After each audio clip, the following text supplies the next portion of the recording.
It's that point in the BoyleSports Irish Greyhound Derby where things really start to get tense. The final 24 down to the final 12 in the quarterfinals of this wonderful competition. Let's get straight into the action. The opening quarterfinal heat. There is the bell. The opening quarterfinal of the BoyleSports Irish Greyhound Derby. 1 Coolivany Pet. In 2 Cobra Hurricane. 4 Kilgraney Master. 5 Whoops Jack, and 6 the favourite JAYTEE Taylor. The hair up behind traps. A racing flying start by 2 Cobra Hurricane. Just look at him go to the corner. Leads from 4 Kilgraney Master. Then comes 5 Whoops Jack and 6 JAYTEE Taylor on their outer. But out front, and it is trap 2. Cobra Hurricane has stretched this field. Leads by about 5 lengths for 4 Kilgraney Master. 6 JAYTEE Taylor just mastering Whoops Jack. He's gone third, but out front and 2 Cobra Hurricane still clear. Here comes 4 Kilgraney Master. 6 JAYTEE Taylor's flying, but 2 Cobra Hurricane is all out. Coming to the line, Cobra Hurricane may have just held JAYTEE Taylor, who was flying at the finish. The winning time, 29.60. Kilgraney Master back in third and qualifying for the semis. But again, a fine display of early speed by Cobra Hurricane. Can this dog be led? Kevin, as Jimmy Greaves used to say in his prime, it's a game of two halves, and this race was certainly a race of two halves. Cobra Hurricane again showing that absolutely astonishing early speed, and JAYTEE Taylor coming from 8 back at halfway to be beaten by the narrowest of short heads. A thrilling finish, but at no stage did Cobra Hurricane look like getting beaten. No. Look, we had a couple of questions coming in here that I wanted answers to. You were spot on. I think it's 2 weeks ago you said that Cobra Hurricane is the fastest dog to the third bend in this derby. He is by a mile in my opinion. He's just electric. It's awesome how fast he is to the third bend. It's nearly unbelievable that he can stay 550. I know we're saying he's coming back, but he'd have to. The energy that dog is burning to halfway is unbelievable. And then Taylor, the question I had regarding Taylor was, could he go to the bend with the better starters? And it was answered tonight that he probably can't, but my God, he knuckled down off the second bend when he really had to. He made up some ground. If you were to say to me before this week that there was a dog in the country that could be 8 in front of Taylor at the third bend, when we know he's capable of doing break 29.40, I'd have laughed. And Cobra Hurricane can do that. It's unbelievable. He really is one of the fastest dogs I've ever seen to the third corner, and I don't think anything is going to lead him in the derby, but you're going to have to be going some to catch him, as he showed again tonight. Yeah, I'm just thinking, for the likes of JAYTEE Taylor, you probably want Cobra Hurricane to stay in this derby, because he's going to upset a few dogs, whereas the likes of JAYTEE Taylor, maybe the Slippy Cians of this world, they're going to be staying on stoutly no matter what happens. And if Cobra Hurricane ends the chances of a few of the early pacers, it might just throw it up for 2 or 3 of the stronger dogs. Yeah, and I think there's probably only 1 or 2 stronger dogs left in it. I had a look at the qualifiers tonight, and for me there's 8 or 9 of them that nearly need to be on the bunny early. So the likes of Cobra Hurricane is going to make things really tough for, like I said, Ballyan Sim for instance, and these dogs that are real good runners to the bend. But look, he makes the derby so exciting. Curly Mick summed it up over the far side tonight. He goes, it'd break your heart owning him, because your heart would be in your mouth. And which would you rather? Would you rather be out there, or would you be rather coming from behind? I'd rather be out in front, and you can worry about the rest coming behind. But I'd say the connections must have their heart in their mouth off that last bend. But he's going to be a hard dog to stop. Yeah, indeed. Just a bit of housework there. Kilgraney Master running a blinder in third. Like, he's 5 lengths off you at halfway. And yet Kilgraney Master, I would have said, certainly for the last year, has been one of the best early pace dogs in the country. Whoops Jack unfortunately went out. He's been a great servant for Larry and Jack O'Shea, remains a great servant, but he actually did a bit of dew claw damage last week, and he just wasn't himself tonight. No, it was obvious. He didn't run the bends well. He ran the third bend particularly poorly. You'd wonder when that had happened, because he didn't go to the bend great last week, and he done the same again tonight. But look, I'm sure he'll be back probably final night, or maybe Night of Stars here. He'll definitely be back for more. He's a tough dog. But Kilgraney Master, like you said, brilliant for Thomas Buggy to get one through again into the semi-finals, and another one with blistering early speed when he gets it right.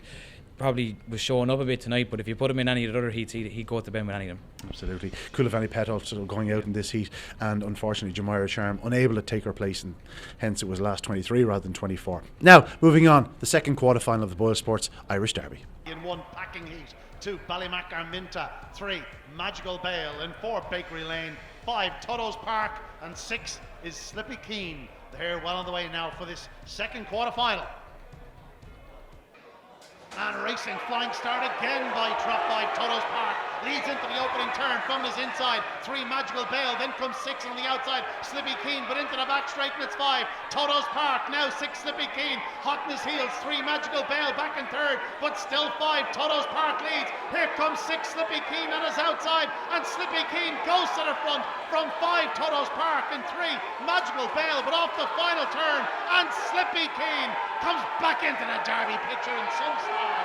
Second is 5 TOTOS Park, and 3 Magical Bale is third. The winning time 29:32. A brilliant run by Slippy Cian, the fastest of the Derby thus far. Well, the betting suggested it was between Slippy Cian, TOTOS Park and Magical Bale, and well, so it proved. 6-5 and 3 was the finishing, but 29:32 Slippy Cian. He was beaten by TOTOS Park last week, but on this occasion we saw Slippy Cian at his best, and it was a real, how would you say, he really marked his territory tonight. He sort of suggested, I'm still in this derby and I'm a leading fancy. He's our top fancy now because he's gone favoured pending the draw, 4-1 outright market leader at the moment. He was awesome tonight. Like, I don't think he started particularly well as well. There's room for even improvement. I know it's mad saying that doing 29:32, but I think there is. He was brilliant at the third corner. He really just took command, and TOTOS really had nowhere to go. He had no answer for him at that stage. Similar to Taylor, you just getting to the corner is his big agenda, because like I said, I think there's 9 or 10 of these now with blister and early pace left of the 12. Slippy Cian, like Taylor sort of tonight, might not be able to lie up with them or lead them to the corner unless they took a flyer, but my God, he's, for raw ability, I'd say Slippy Cian is probably as fast, or if not the best dog left in the competition, but he was brilliant there tonight. I suppose the difference, last week Slippy Cian was only 4th into the corner, had to manoeuvre his way to get into second, couldn't pick up TOTOS Park thereafter. Tonight turned that bit closer, and once doing so, well, his class did tell. Magical Bale trap 3 tonight. I was fancying him myself. I thought he was going to take a flash start. He hit trap 2 early. Going into the bend, I thought there was a chance he was going to get up the inside and clean house, go to the front. There's still another big run left in him. Connections will be hoping he can get through next week and leave that smash break for the final. There's a massive run in him. It's a matter of time. He's going to do a massive run here one of the nights. He just, like you said, he bumped into 2 early, didn't get a clean start, but TOTOS is a rocket to the corner, absolutely flying to the corner at the minute, and for me, Bale was outpacing him even into the bend. I think if he starts, he's probably the only dog that could challenge the Cabra dog, if he can even challenge him. He could definitely turn close to him. I think he's probably the dog that could turn the closest if he done things right at the boxes. I wouldn't be disheartened if I had him, because like that, he hasn't had things his own way yet, and you just know it's bubbling up for him. One night he's going to do everything right, and when he does, he's going to be a very difficult dog to beat. When it comes down to it, though, Slippy Cian is the dog that you're taking out of the competition, or out of the race, should I say. 4-1 clear favourite at the moment. Yeah, and he's going to be very, very difficult to beat. I think he's got it everywhere. He really, really has. And draw dependent, I don't see him changing at the top of the market. Well, let's take a look now at the third of the 4 quarterfinals. In 1 is Drive on Tip, 2 Doggy McDogface, 3 Newhall Missile, 4 Droopy's Floral, 5 Lenson Blinder, and 6 is Clonbrien Hero. And away they go, and it's number 3 fast out. That's Newhall Missile, leads up from in second spot number 6 Clonbrien Hero into the corner, and it's Newhall Missile the leader. Into the back straight from 6 Clonbrien Hero in second. Back in third then is number 1 Drive on Tip, and then comes 4 Droopy's Floral heading into the third bend, and it's 4 number 3 in front, Newhall Missile out by just over a length from 6 Clonbrien Hero in second. A battle for third as they come up the straight, and number 3 Newhall Missile going to win this from 6 in second, Clonbrien Hero. Number 1 Drive on Tip in third. The time is 29:44. Newhall Missile, a dog we've been speaking of favourably for a few weeks now.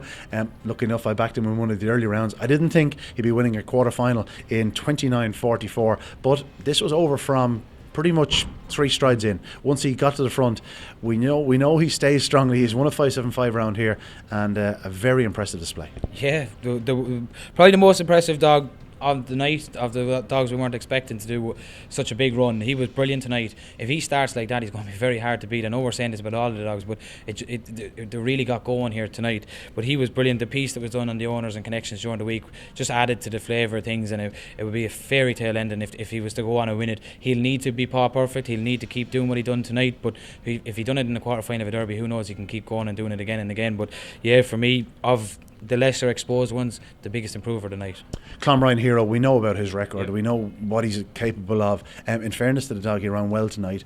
He would need to lead over 550 yards around Shelbourne Park. We know that. He turned second, did threaten. I thought off the second bend he was going to sneak up the inside, but the Newhall dog, we saw here in defeat a couple of weeks ago, the pace he showed behind Whoops Jack. You know, we know he can go down the back straight, but CLONBRIEN Hero is still there. He's still pitching, and he knows how to win. Yeah. It just wouldn't be a surprise in a couple of weeks' time if he was to pop up and produce a big run in the final. Well, he's done it. He's done it on a number of occasions, and the longer he stays in them competition dogs, they just keep their name in the hats, and he only needs one big performance. And like you said, it could well happen final night if he gets there. He's been a great dog for connections and ran really, really well again tonight. Drive on tip, that dog is really coming back into form. He's found a new lease of life recently. He's one of the most experienced runners I'd imagine left in it, but with an inside draw again, he'll be hard to knock out.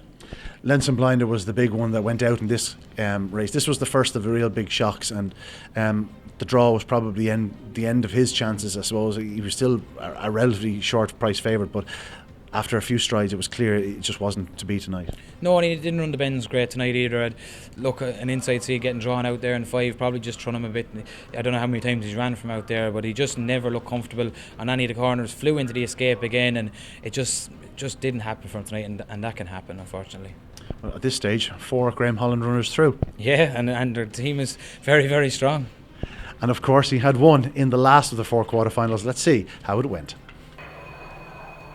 From trap 1, Ballyan Sim, 2 Crossfield Will, 3 is Jelly Flood, 4 Coolavani Jerry, 5 Berrigig, and 6 is Clona Blaze. And away they go, and it's number 6 passed out. That's Clona Blaze leads up from 1 on the inside, Ballyan Sim, and then 2 Crossfield Will into the corner. And Ballyan Sim rails tightly, but Clona Blaze leads on the outside. Crossfield Will is a close third now, challenging for second down the back straight, with number 6 Clona Blaze in front, being challenged now by 2 Crossfield Will, and 1 behind him in Ballyan Sim onto the final bend. Clona Blaze in front, being challenged by Crossfield Will. Little in it is the third for home, but it's 6 Clona Blaze, 2 Crossfield Will, and Clona Blaze the winner from Crossfield Will. In second, it's close for third. The time is 29:46. Another brilliant run. Kev, this last quarterfinal was a tale of early speed. We know Clona Blaze had an absolutely perfect draw on trap 6, and it was all a case of whether he could clear the inside 2. Ballyan Sim, though a big price, was entitled to run or to play a big part in proceedings because we know the speed he has to that corner, and in the end he was the one that probably cost Crossfield Will. The Clona dog did everything right. He's a thorough professional. He wins in 29:46, and once he held Crossfield Will to the third bend, he was probably going to outstay him. Yeah, and he improved this week. He'd been consistent at 29:55. He's improved the length and a half tonight. He's from a personal perspective with Taylor, he's the one dog you'd fear on the inside if he was on the inside of us going to the corner, because he's so good. You can set your clock to him. He just has that early speed. He traps. He does stay a little bit wider on the corners, but he was very impressive tonight. And with only 2 wide seats left in the competition, you'd imagine he's going to get his draw. And if you put an inside seat on the inside directly inside him, he's going to be an awesome dog to beat, a very hard dog to beat, because he is so professional. He just does things by the letter of the law. And yeah, very impressive here tonight. Crossfield Will was second. He's one of those dogs. We know he did the flash start that night in Toaster, but generally he's not a great trapper, and he probably doesn't quite see out the 550, but he has so much pace. Connections are going to be hoping to qualify, and that he does make another one of those freak breaks in the final. Yeah, exactly. I think it's mad to think that he doesn't start particularly well, and he doesn't stay particularly well, and he's able to compete at this level and put up such good times. It just goes to show from 2 to 3 how good he is. I thought he was going to get up the inside of Clona Blaze going into the third bend. When he didn't, you knew his goose was cooked at that stage. But yeah, Ballyan Sim, not particularly a great start, but the early pace he showed to just go up the inside was brilliant as well, and like you said, just sort of cost Will his race if he was from a winning perspective. We're now expecting Ballyan Sim to win a derby. I think that's fair to say. His price would suggest that, but if you're one of those early pace dogs that needs the front, he's not a dog you want to see in your inside. No, you'd be dreading it. There's a lot, like we keep saying, there's so much early pace in this. The draw is going to be vital for the inside runners in particular, because there's only one of them who can get round in front, and you'd suspect there might be a little bit of bumping and barging, and if you put him in the red jacket, I think tonight's the first night he's ever been beaten now at 1, and he ran well because he didn't start for me. If you put him in 1 next week, it'll probably take the Cabra dog to lead him, but bar him, you'd struggle to get past him on the corner. With only 3 races remaining in the derby, there's less than a minute and a half action left, and yet anything can still happen. We've got 12 greyhounds, as you say.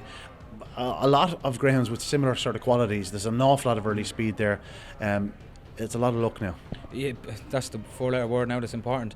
Normally we'd have 2 or 3 out and out stayers. There is no out and out stayer left. There's no dog that you're expecting to turn last or anything like that. All the dogs now will be looking to be prominent.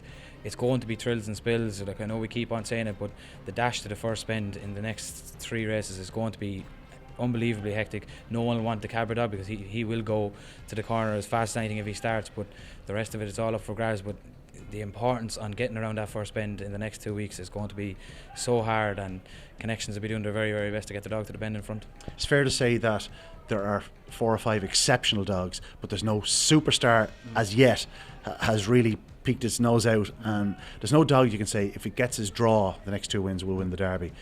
The draw is one thing, but getting out and doing it is another thing. Yeah, no, look, it's wide open. I think the caliber of dogs is just so high. I think there's 4 or 5 real superstars in it, but you can't separate them. Like some Magical Bale, Slippy Cian, TOTOS Park, JAYTEE Taylor, they're all there. They've all done it. They've all shown that they're all capable. I've never seen as many dogs lined up in a semi-final of a Derby that are all capable of breaking 29.40 or 29.50. The quality of depth is just unbelievable. Normally, I always say, give me a good consistent 29.60 yard dog or 29.60 on the clock dog, and you'd fancy your chance of getting to the final. 29.60 was the slowest time in the quarterfinals tonight, so that'll just put a bit of perspective on it. It's so tough, and it's only going to get tougher. Indeed it is, only going to get tougher. There's 12 left, and 12 will become 6 next Saturday night here at Shelbourne Park. If you can, journey down to this famous venue and watch some of the greatest greyhounds in the world in action here at Shelbourne Park, the home of greyhound racing. And the draw for the 2 semi-finals of the BoyleSports Irish Greyhound Derby: in 1, Cabra Hurricane; 2, Magical Bale; 3, Drive On Tip; 4, Newhall Missile; 5, JT Taylor wide seed; and 6, Clona Blaze a wide seed. And the second semi-final: in 1, Ballyan Sim; 2, CROSSFIELD Will; 3, CLONBRIEN Hero a middle seed; 4, Slippy Cian a middle seed; 5, Kilgraney Master a middle seed; and 6, TOTOS Park a middle seed. And of course they will dominate proceedings here at Shelbourne Park next Saturday night.